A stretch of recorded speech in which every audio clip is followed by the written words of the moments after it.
centar šut, evo prilike, 1-0 za Partizan. Strelac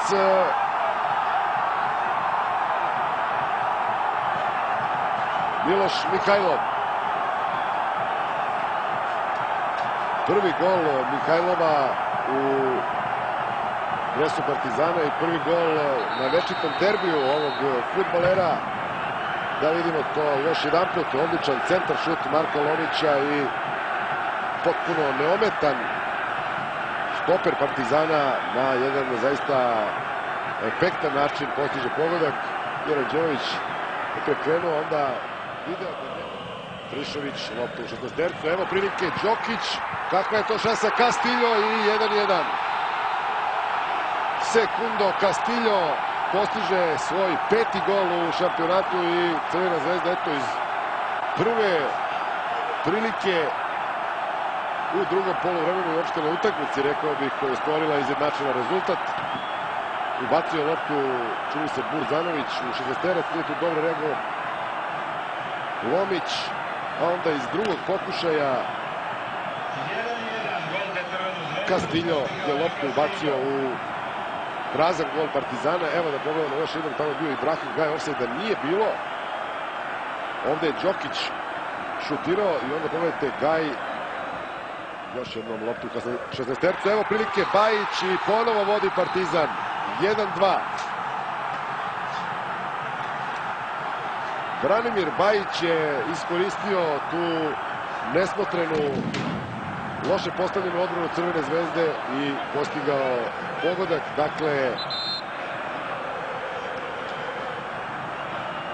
57. minut, drugo vodstvo Partizana večeras. Evo kako je sve to izgledalo. Nisu uspjeli Đokić i Gaj da dođu do lopte. Tamo je bio Mihajlov i potpuno sam Branimir Bajić postiže pogodak. Eto, Crvena zvezda je primila 2 gola. Oba su za Partizan postigli pogodke odbrambeni fudbaleri, odnosno 2 štopera, Mihajlov i Bajić. Dakle, eto, toliko o igri odbrane Crvene zvezde na ovom derbiju. Partizana Maletić ka Marinkoviću, Marinković, Lazetić, velika prilika, Lazić šutira i dalje šansa, 3-1 za Partizan. 3-1 za Partizan, Nebojša Marinković, strelac pogotka.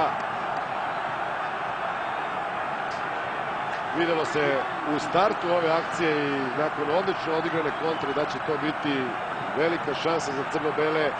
Na kraju iz, čini se, ipak trećeg pokušaja fudbaleri Partizana postigli su gol. Ovde je Marinković prevario Đorđevića, odlično je Lazetić, možda ne svesno, ali otvorio veliku šansu Laziću. Za trenutak se snažio svoje ekipe u završetu susreta, ali tako igra Crvena zvezda u napadu, nije to toliko potrebno. Lazetić, velika prilika i 4-1 za Partizan.